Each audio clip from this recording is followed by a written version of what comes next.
धरती रंग देंगे, झूठ हो हार हो, दीन का वार हो, है सर्वेश्वर है रुद्रेश्वर है रुद्रेश्वर है, है हमको नजारा गूंजा है अपना हुक्कारा, दाम है सम्मान हमारा, व्यर्थ न हो कोई बाण हमारा, डालो है तलवार हमारी, वीरगति की हो तैयारी। अशोका है अशोका, अशोका है अशोका, अशोका है अशोका, अशोका है अशोका, अशोका है अशोका, अशोका है अशोका, अशोका है अशोका, अशोका है अशोका। राजकुमार सुशीम सुरक्षित तो है? राजकुमार सुशीम, राजकुमार सुशीम।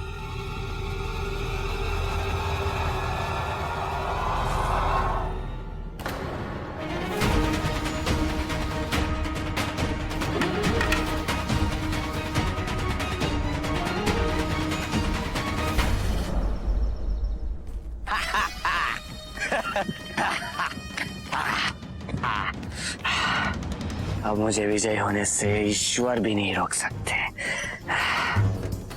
मैं ही बनूंगा सम्राट बिंदुसार का उत्तराधिकारी, और फिर जैसा मैं चाहूं वैसा ही होगा।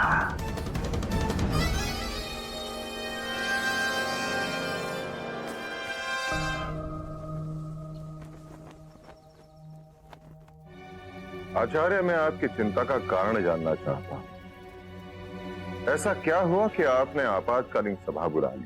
सम्राट, मुझे पहले से ही स्वीकार्य नहीं था कि उज्जैनी के शिल्पकार उस भवन का निर्माण करें, और इसलिए मैंने हमारे गुप्तचरों को सक्रिय रखा, और हमारे गुप्तचरों द्वारा दी गई जानकारी के आधार पर मुझे ये ज्ञात हो चुका है कि इस भवन के नीचे से एक गुप्त भूमिगत मार्ग का निर्माण करवाया जा रहा है। सम्राट, वह मार्ग राजकोष तक जाता। ठीक इसी प्रकार के गुप्त भूमिगत मार्ग का निर्माण वर्षों पूर्व धननंद ने भी किया था, केवल राजकोष चुराने के। और सम्राट, राजकोष चुराकर मगध को दुर्बल बनाना और स्वयं को सशक्त बनाना, यही राजाजी राज की योजना है सम्राट। आचार्य, आप जानते हैं कि राजाजी राज की भतीजी से हमारे पुत्र जस्टिन का विवाह होने वाला है। वो संबंधी होंगे हमारे। उन पर इतना बड़ा आरोप लगाने से पहले आपको तथ्यों की पुष्टि करनी चाहिए थी। मेरे द्वारा प्रस्तुत किए गए तथ्यों पर प्रश्न उठाना अर्थात मगध के गुप्तचरों की योग्यता, उनकी सक्रियता और उनके सत्यनिष्ठा पर प्रश्न उठाना होता है।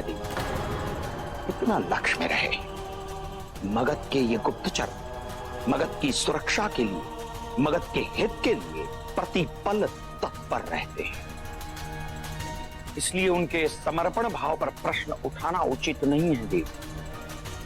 और देवी, केवल आपके विरोध करने से यह सत्य परिवर्तित नहीं होगा कि इस भवन के नीचे से एक भूमिगत गुप्त मार्ग का निर्माण करवाया गया है, जिसकी जानकारी राजाजी राज ने सभी से गोपनीय रखी है। आचार्य, मां प्रश्न इस पर नहीं उठा रही है। कि राजाधिराज ने भवन में सुरंग का निर्माण किया, किंतु राजाधिराज ने भवन निर्माण आरंभ होने से पूर्व ही हमें सुरंग की योजना से अवगत किया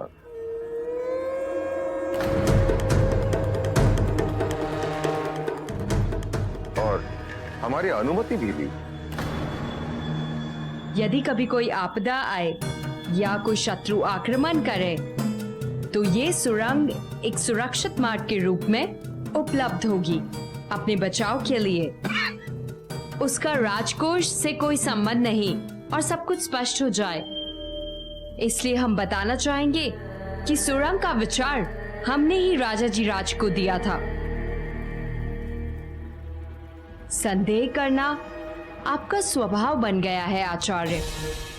आपको लगने लग गया है कि सभी मगध के शत्रु हैं और मगध के हित के लिए यदि कोई तत्पर, कोई उत्तरदायी है, कोई विचारशील है तो वो केवल आप हैं। किंतु हमें लगता है कि ऐसी सोच सीधा आघात है सम्राट पर।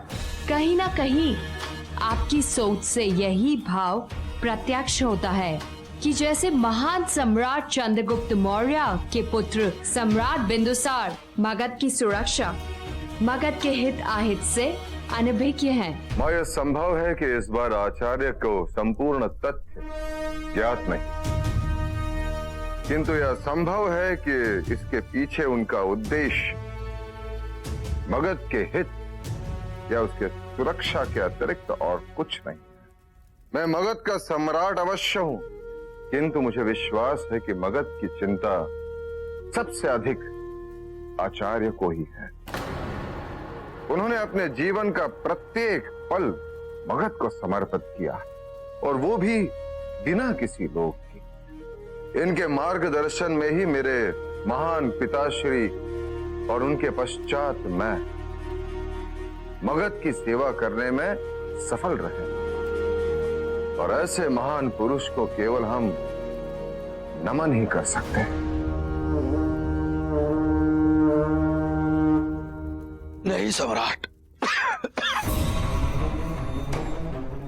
कदाचित सत्य यही है जो देवी हेलेना ने कहा। कदाचित मेरी वृद्धावस्था मुझे एक निराशावादी के रूप में परिवर्तित कर रही है और ये उचित नहीं है। मैं जानता हूं ये उचित नहीं है।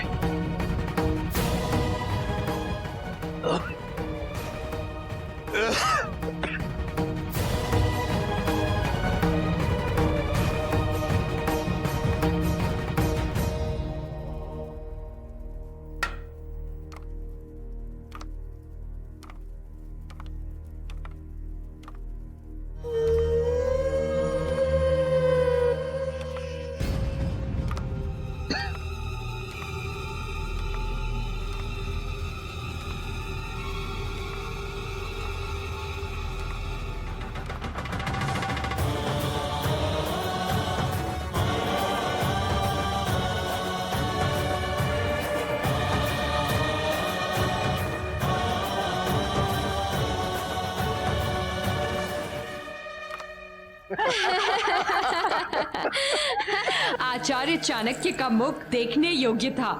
नहीं सम्राट, नहीं। कदाचित सत्य यही है कि वृद्धावस्था मुझे निराशावादी में परिवर्तित करती जा रही है। उचित नहीं है, उचित नहीं है।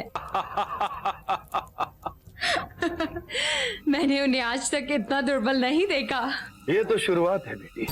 सोचो कि उस दिन उस पर क्या बीतेगी जब पूरा मौर्य वंशज आग में झुलस जाएगा और वो कुछ नहीं कर पाएगा।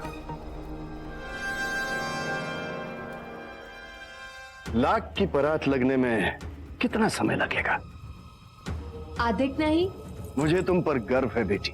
प्रसन्नता हुई जानकर, क्योंकि एक बार ऐसा समय था जब आपको मेरी योग्यता पर इतना संदेह होने लगा था।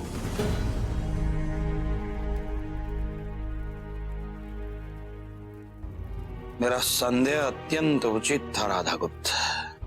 बहुत बड़ा षड्यंत्र रचा जा रहा है और हमारी दिशा भूल करने का प्रयत्न किया जा रहा है। तो फिर आचार्य, आपने सबके समक्ष स्वयं को इतना निराश और दुर्बल क्यों प्रस्तुत किया? हमारे पास वरह मीर है, राजकोष का लेखा जोखा है, किंतु आप सम्राट बिंदुसार के समक्ष ये साक्ष्य प्रस्तुत क्यों नहीं करते? क्योंकि ये तथ्य सम्राट के समक्ष प्रस्तुत करने के योग्य नहीं है और इसीलिए मैंने सबके समक्ष दुर्बल होने का दिखावा किया। ये दुर्बल होने के दिखावे से देवी हेलेना ये प्रतीत करने लगेगी वो उनके षड्यंत्र में सफल हो चुकी है। वह निश्चिंत होकर योजना करने में मग्न हो जाएंगी और उनकी निश्चिंतता ही हमारी उपयोगिता होगी। फिर जिस प्रकार व्याघ्र घात लगाकर आक्रमण करता है उसी प्रकार हम आक्रमण करेंगे और सम्राट के समक्ष ये सिद्ध कर देंगे वह एक बहुत बड़ा षड्यंत्र है। और इस कथा से हम ये सीखते हैं कि जब भी किसी के साथ अन्याय होता है तो उसे क्रोध आना स्वाभाविक है, किंतु हम क्रोध को अपने ऊपर जब हावी होने देते हैं तब क्रोध की विजय होती है, हमारी नहीं। और इसीलिए हमें क्रोध पर नियंत्रण करना चाहिए, क्योंकि क्रोध हमारा सबसे बड़ा शत्रु होता है। आपको इतनी सारी कथाएं कैसे स्मरण रहती हैं? क्योंकि मैं इतनी सारी कथाएं अपने पुत्र को सुनाया करती थी जब वो आपके बराबर थे। आपका पुत्र कहाँ है? रहता तो दूर है, किंतु मैं सदैव उसे अपने हृदय में रखती हूँ। तुम अपने पुत्र से दूर क्यों रहती हो? उसके उज्जवल भविष्य के लिए। मैं चाहती हूँ कि वो आत्मनिर्भर बने। तुम्हें पता है सेविका, तुम बहुत बहुत साहसी हो जो तुम अपने पुत्र को आत्मनिर्भर बनाने की उसे अपने आप से दूर रखती हो। हम तो द्रुपद से इस प्रकार दूर रहने का विचार भी मन में नहीं ला सकते। आपको आवश्यकता भी नहीं है।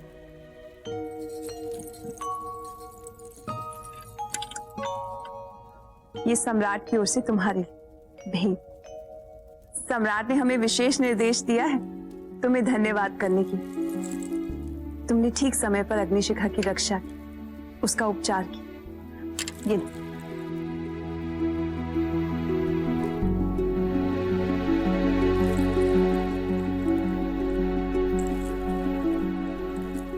अच्छा, एक बात बताओ, तुम्हें औषधियों के बारे में, उपचार के बारे में इतनी जानकारी कैसे? जी, वो अपने पिता की सहायता करते करते सीख लिया।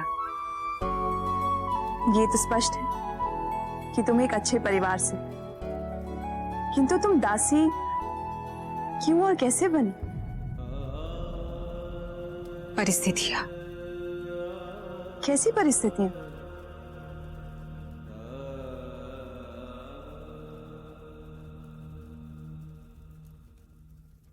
नहीं बताना चाहती?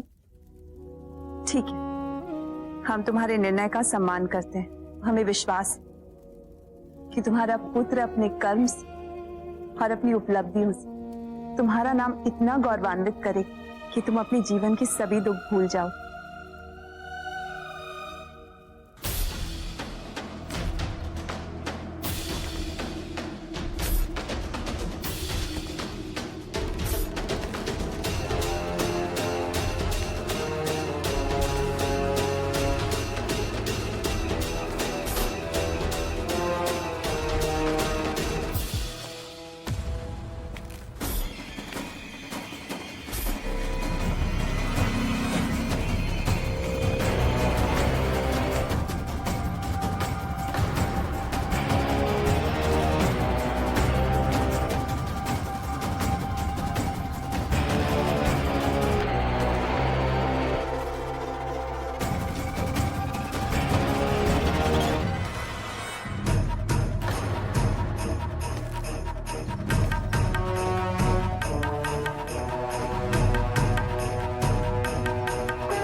सर्वप्रथम पूर्ण करने पर राजकुमार सुशीम को विजयी घोषित किया जाता है।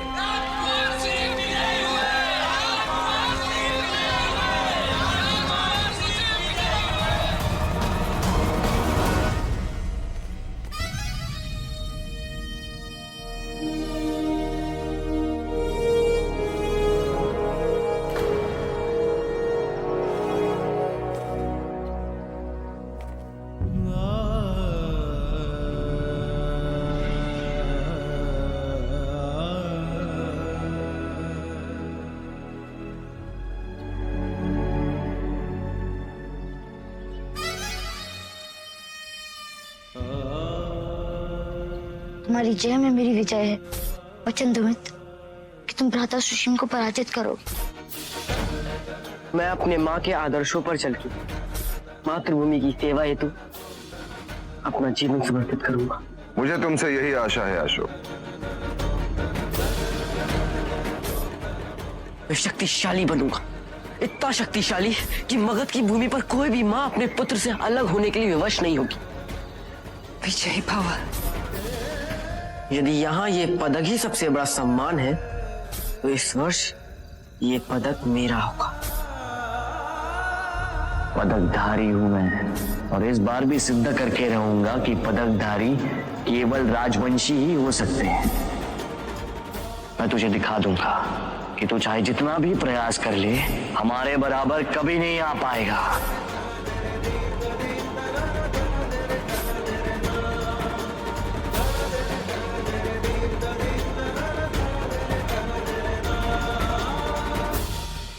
तुझे अपनी तुच्छता का दर्पण शीघ्र ही दिखाने वाला हूं। अपने नेत्रों में जो भी स्वप्न लेकर तुम यहाँ आए थे, वो सभी टूट कर तुम्हारे नेत्रों में आजीवन चुभते रहेंगे।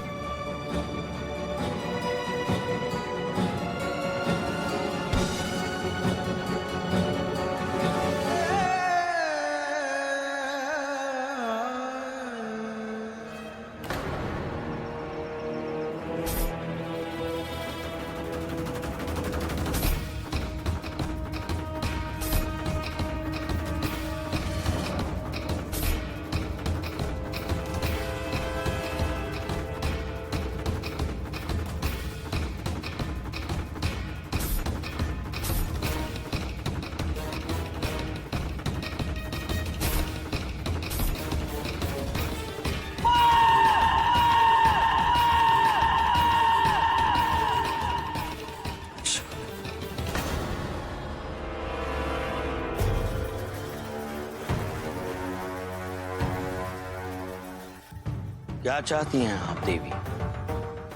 अशोक को विजयी देखना चाहती हैं या? क्या कोई माँ अपने पुत्र की पराजय की कामना कर सकती है?